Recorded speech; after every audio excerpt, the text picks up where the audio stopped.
Welcome back to the show, everyone. As always, I'm your host, Stewart Kraintz, and this is, I think, a really important episode for us to have today. It is going to be a solo run, so just yours truly. However, I do think the message is very timely. I mean, we're at the end of the year, the holidays are nearly upon us, and at the time this episode comes out, we are going to be, I believe, just under 50 days remaining in 2023, which is wild to say out loud. I mean, I do feel like I've blinked and the year has gone by just like that. And as we are looking ahead to the end of the year and to 2024, this is the time of year that we begin to reflect. We begin to take stock of what was, celebrate with friends, with family, and we also start looking ahead to the year that will be. We're often full of hope, full of optimism, full of the sense of this is the year that we're going to go ahead and do the thing. Like we're going to reach heights for ourselves that we have yet to reach before. We are going to have a year unlike any other. And that's why I want to talk to you today about goals. And I want to talk to you about goals because time is going to keep advancing whether or not you take action on your goals or not. And it's important to me, and I hope important to you, that you are putting in the work, showing up for yourself so that you can create the life of your dreams, so you can have the things, the experiences, the relationships, the impact that you want to have with your time here on this earth. And so, looking ahead, most people are going to start really thinking about New Year's resolutions, usually in that week following Christmas, but before New Year's Eve actually hits. And what I'm just going to say to y'all, if you wait until then, you're already behind. I think one of the logical fallacies of New Year's resolutions and why they often don't work is that we assume that just by flipping a switch, so to speak, just because we say so, we're going to be a brand new person. And then what happens is reality sets in, life keeps happening, circumstances keep happening. We actually haven't become a different person overnight.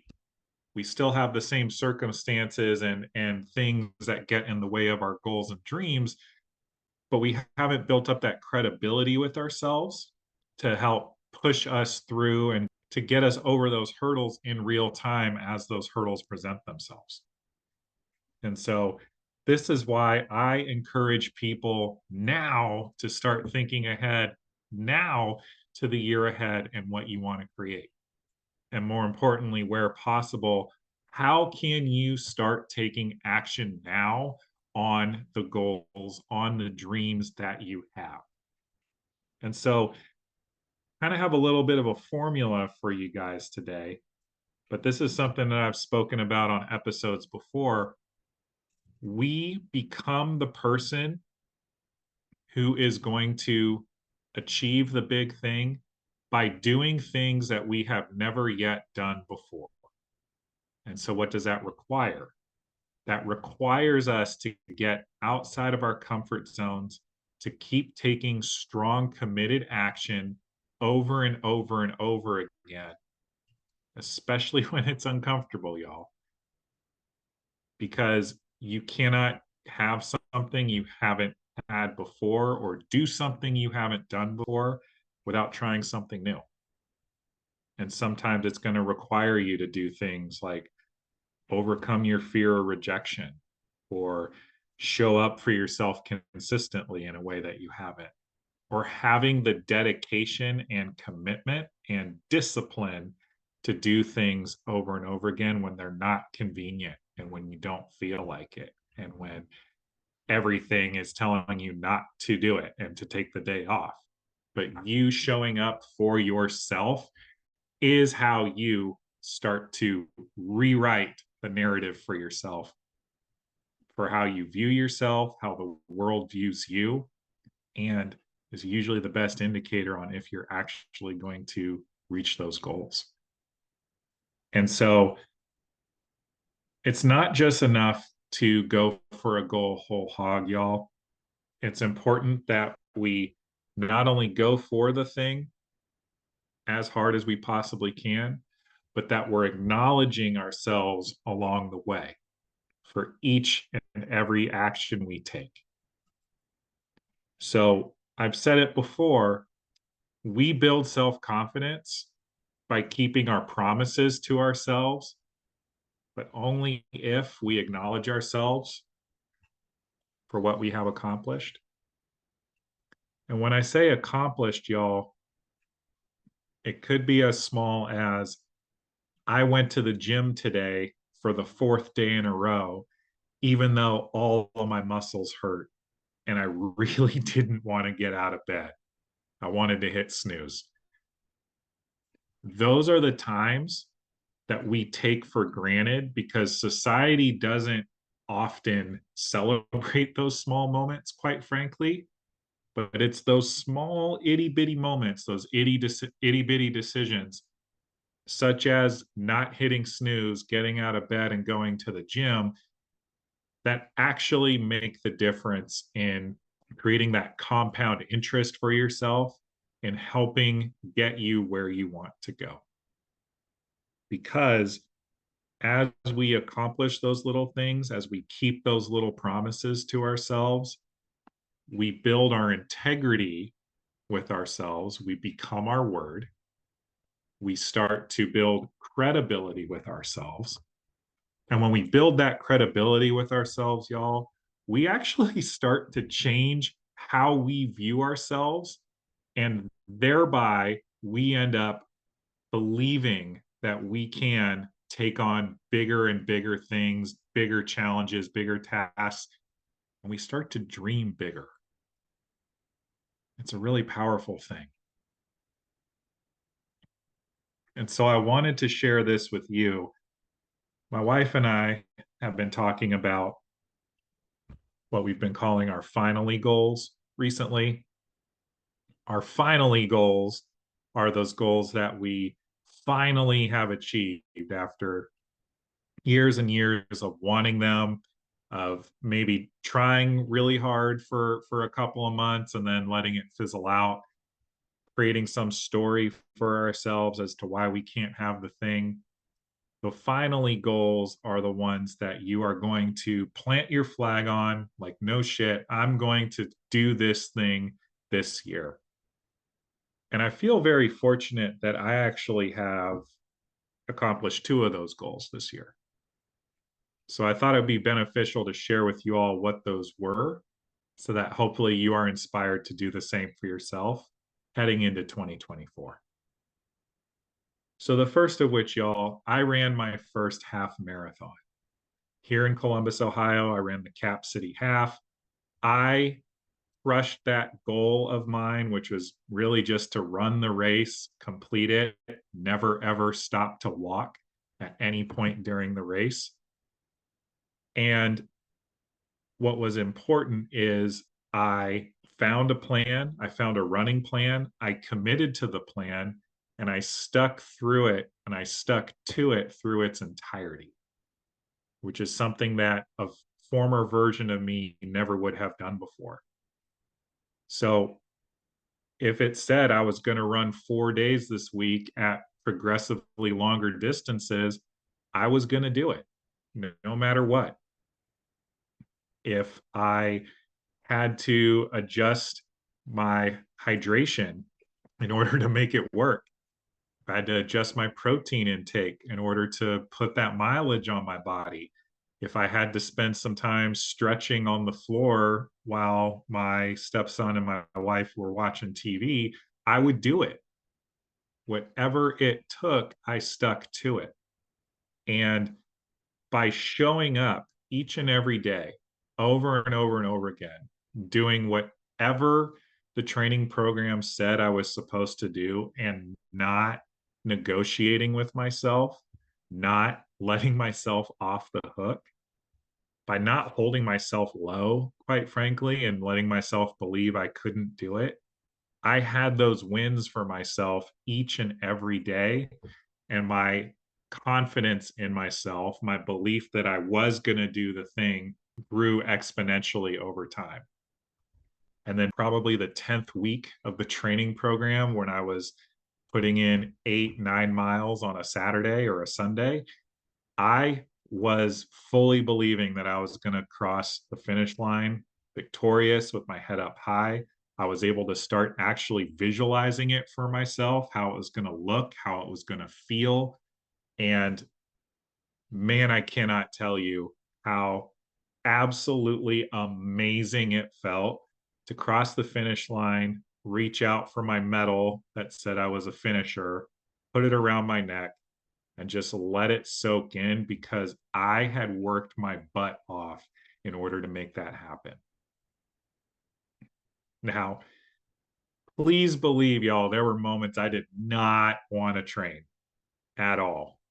Like I trained in 20-degree weather some days. I trained in the rain. I trained when there was snow on the ground. I ran with my dog who would often pull me in really uncomfortable angles, and I'd have to stop and break my momentum. But it all became something that I just became used to and swept under the rug, so to speak, because I kept showing up for myself and I kept building that credibility with myself as someone who was going to see it all the way through. And so that finisher medal, I've run tons of races, but this is my first half marathon I've run. I cannot tell you how much that medal means to me. And it's not about the medal at all, actually. It's about the reminder that I did something that was very difficult, that a very small percentage of adults do. And I crushed it. Was I the fastest? No. Did I look the best? Lord, no. Some of the in race photos they took of me, I look pretty rough, not going to lie. But the sense of doing something that I had wanted to do for years and finally committing to it, like no shit, ended up being a very transformational experience for me, which leads me to another finally goal of mine that I accomplished this year, and that's starting this podcast. So, as I am recording this, we have launched 37 episodes every single Wednesday starting on March 1st, 2023.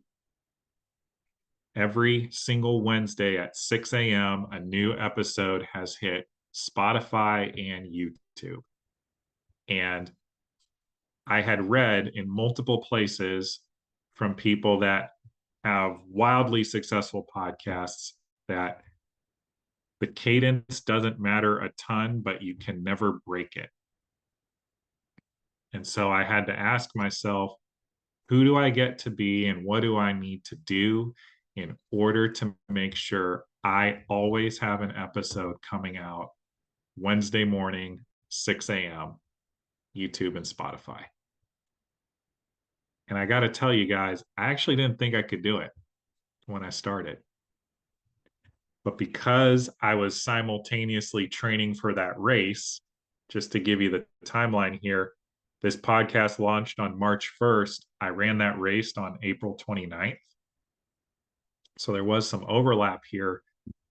I was building that credibility with myself that I could develop that discipline to produce an episode a week on average.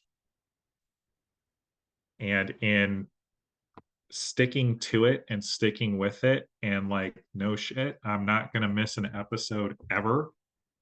This show is growing. It's starting to grow. I got new listeners every week. New parts of the country are listening to the show every week. We're now listened to in 8 countries, which is really awesome. Shout out to Malaysia and Thailand that seem to love this show. Thank you guys for listening. You know, this has grown way bigger than I thought it would, certainly beyond my wildest dreams. And because it has, I am now in a place where I'm dreaming bigger for just how big of an impact that I can have.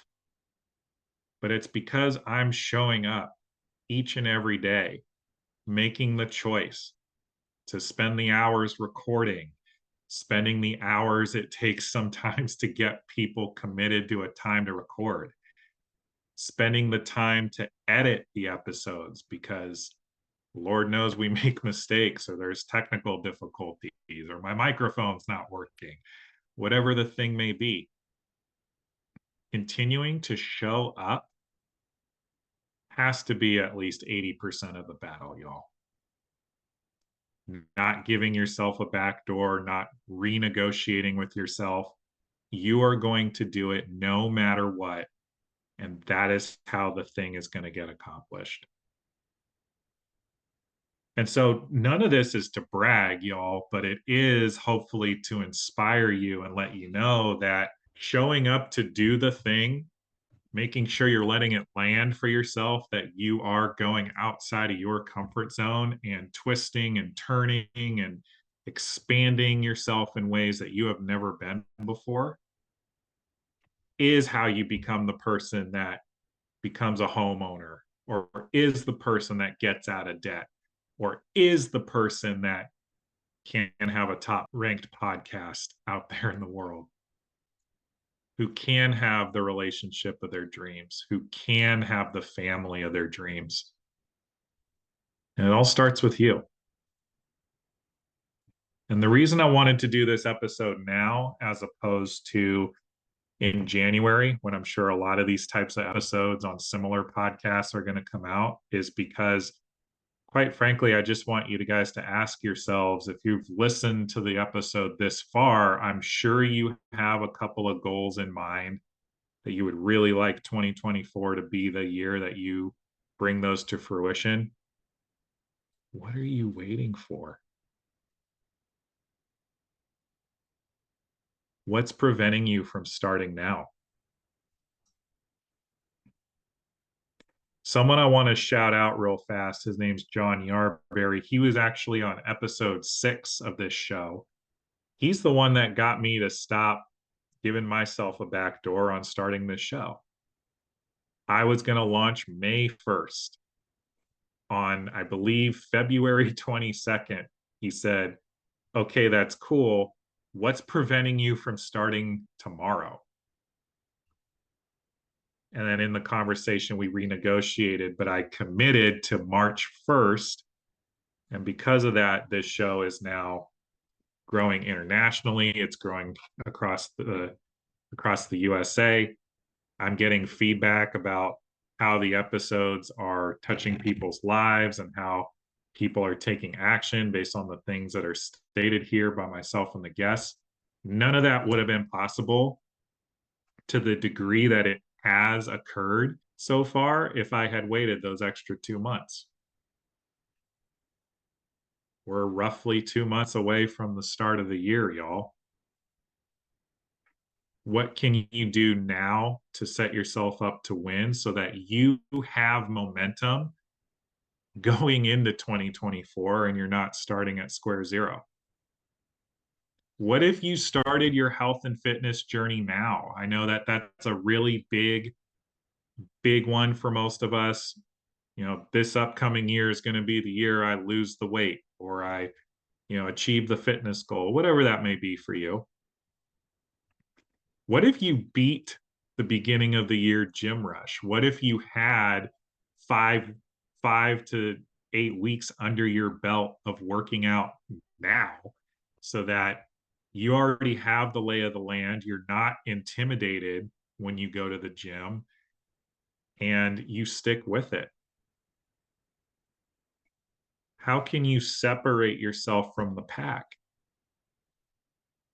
If you're in like a sales role at work, this is when it starts to get slow for a lot of people. How can you push yourself to hit your sales quotas for the end of the year so that you set yourself up to win big in Q1 and Q2 of 2024? If you have a creative project, please, please, please start now. How much different is your life going to be in 2 months for you to start writing that book, or picking up those painting classes, or learning how to sculpt, or learning how to produce music, if that's your thing. Starting now is going to get you to your goal quicker than waiting till it's convenient. And as I hope I already stated in the episode, choosing when it's convenient is you choosing your comfort zone, quite frankly.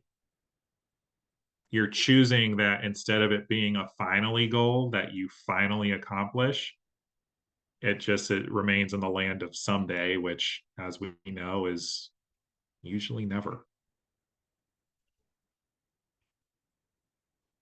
So none of this is to browbeat, but it is just to remind you that to create this massive transformation for yourself, it requires getting uncomfortable, continually choosing strong, committed action, the discipline to keep doing so, especially when it's inconvenient and when you don't feel like it. And the last piece, y'all, is not being afraid to ask for support. This admittedly is something that I have struggled with my whole life. I have this lifelong belief that I'm constantly working through, that I have to do things on my own. That if I can't do something on my own, I am somehow unworthy of love. I'm unworthy of affection. I can't celebrate myself unless it's something that I've done entirely by myself. And that's just not true. So much suffering, not only in my life, but in the world, I think could be avoided if we just reach out and ask for support. And if you're listening to this going through a particularly hard time, I am a huge fan of therapy. I have seen several therapists over my adulthood. At one point, I was seeing two therapists at the same time, and that really, really worked for me. If you feel like you're in a place with your mental health where your mental health may be compromised, please go get support in that way. They're absolutely, I don't think it's been easier than before to go do that. I mean, there are apps out there that can connect you with a qualified therapist. But if you are in a place to work on your goals, like no shit, go find an accountability partner. Better yet, go find an accountability partner who you can hold accountable, because if you hold them accountable, they will do the same for you. You can also hire a coach like yours truly. I work with people all the time on their goals. I work with them on structuring their time, structuring how they are going about allocating their energy, their other resources that are necessary in order to pursue a big goal. And I also just champion the shit out of them. I will support you, love you, push you. If you need me to yell at you, I will, although that's not my favorite way to go about things. Find a coach who can coach you to get the best out of yourself each and every day. And if you don't feel called to work with me, connect with me anyway. I will make sure that my contact information is in the description below, because I know some damn good coaches out there who can help get you set up to win. But like I'm saying, y'all, don't wait. Don't wait for 2024 to start on 2024. Start now so that you can win big in 2024. Early bird gets the worm, so they say. If you want to have an uncommon life, you have to take uncommon actions. And you owe it to yourself. Nobody's going to fight for your dreams like you can. So if you're listening to this, if you've made it this far, I strongly encourage you to choose yourself, take strong, committed action. Anybody listening to this, I'm going to put my calendar link below. Even if you catch this months or years from now, you can book a call with me for us to talk about your goals, what you're stuck on, and how I or somebody else can possibly support you in creating the life of your dreams. Because you matter, so do your dreams, and so does the impact that you want to have on this earth. So definitely reach out, 100% free. Be your time to work on your goals. So I hope you got some value out of the show today, y'all. I definitely just got in a groove and was going for it. Please let me know what your biggest takeaways were from this show. And also, if you got any value, this show is totally free. So please share it out with somebody you know, because if you have goals yourself, I guarantee you are hanging out with people that have goals that maybe just need a little extra support, a little kick in the butt to get them going. 2024 is going to be here in the blink of an eye, y'all. Let's work together to make sure that it is the best possible year of your life. Sending y'all a lot of love. We'll see you next week.